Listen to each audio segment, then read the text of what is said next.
means the law, the justice, the government that is made by the people in a democratic republic. And so law, in general, is made to prevent the liberty of everybody. That is to say, when the authority is made by the people, so the authority represents the people, its opinion, its wishes of change, and its goals. So that's why everybody should obey to it. Of course, I think it's a good definition of what we can define as being the power and the authority. But we think that the people evoluted during time, and I think you forget is that people has always the people always have to go further and not satisfied of what he has. And I think that, for example, when a power is very strong, for example, during the Second World War, when there were a dictator, some people was resistant, and some people went over this authority and didn't give themselves to this unnatural power, to these brutes. And I think we are men, so it's a need to always redefine the authority.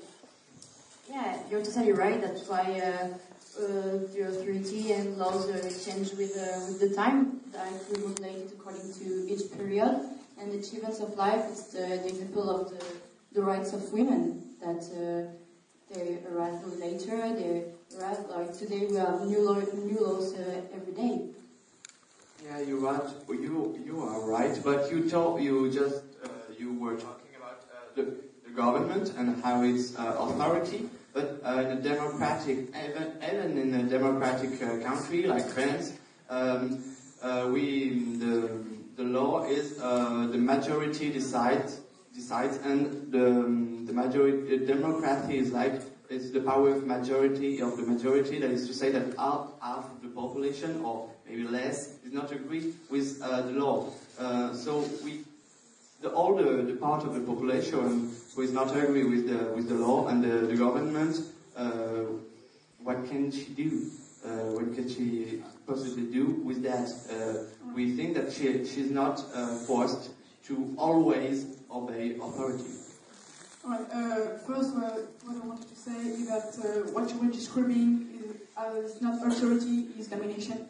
Because authority is domination. Because authority means that the power that you have is legit. So legit. There is a legitimacy to that. So you can describe dictatorship as authority, valuable authority. And then, of course, it's good to contest the government, but then you don't contest the authority of the government. You contest some of his ideas. And for example, if you strike, it's a form of this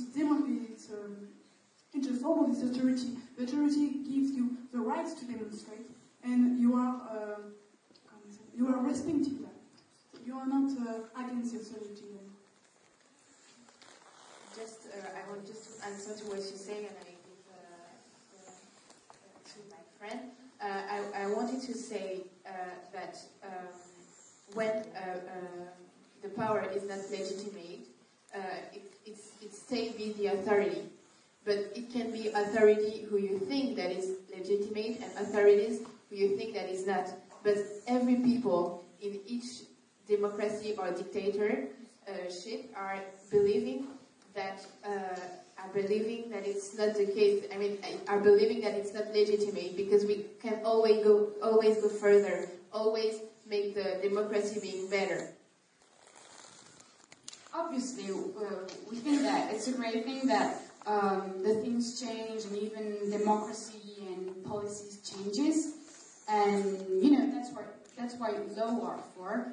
That is to say that there are parliaments and other institutional, governmental institutional that take care about those problems, and when they have because obviously in some regimes the majority is not right, as you said before, during the Second World War and so on. But Alain de Tocqueville, who was who is a philosopher, tried to find a way to ameliorate the democracy. But we're not talking really, we're just trying to focus on if everyone has to obey at authority in order to have a great society and to live in a peaceful world. Another problem, the problem is not always. I think we shouldn't be satisfied of what we have, and we don't have to deny what we had accomplished before. It is that makes this always aside. We're not for anarchy or something like that. We're just for the liberty of speech and acts. And that's your time. Yeah. And just to remind you about Alexis de Tocqueville, we did him, it's funny because we did him this week in philosophy, and we just learned that what he says is exactly that.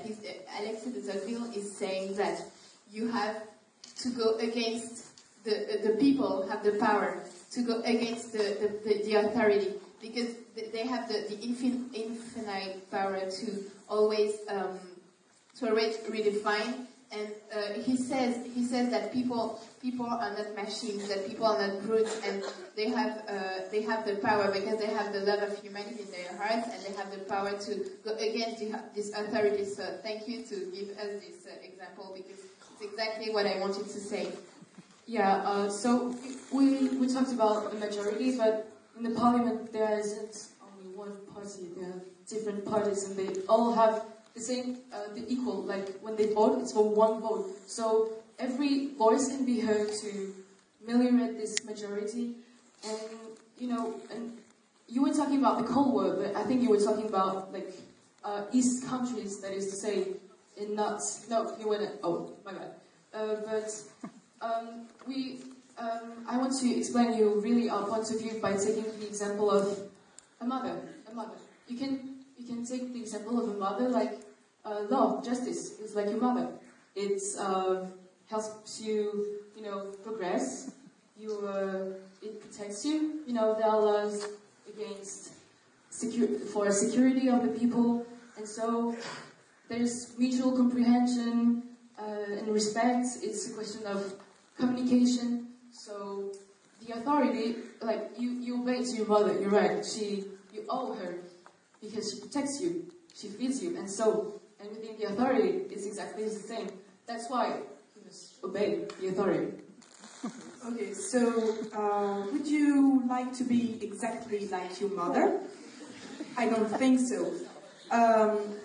You said that we have to be to think about a mother. I don't think that authority is like a mother, because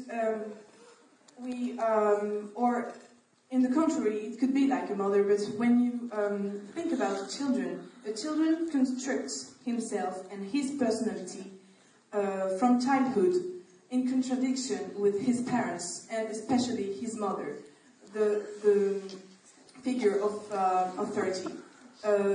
Fred wrote about this, and he wrote essays about the fact that all the children from childhood decide to not to be like their parents. Then they have a phase of reconstruction, and they rethink the figure of their parents. But at the beginning, they just try to be in the contrary, and they just want to be in contradiction with their parents, just to be one. As in the subject, one should always obey authority, and one should not always be like the others. Okay, fine, but are you sad that your parents put limits in your life? Because they do it for your good construction, for you. It's because they want you to be happy. And if they punish you, it's for your good. It's the same everywhere. When you're in class, you're the one that should obey to your teacher. And why? It's because they want you to learn more, to learn well, to get well. It's for you, it's not against you. Authority is for us, not against. They want our happiness. Most of the time that's right, because parents are trying to do their best to raise us. But that's not universal, because a lot of parents are not good. We see that a lot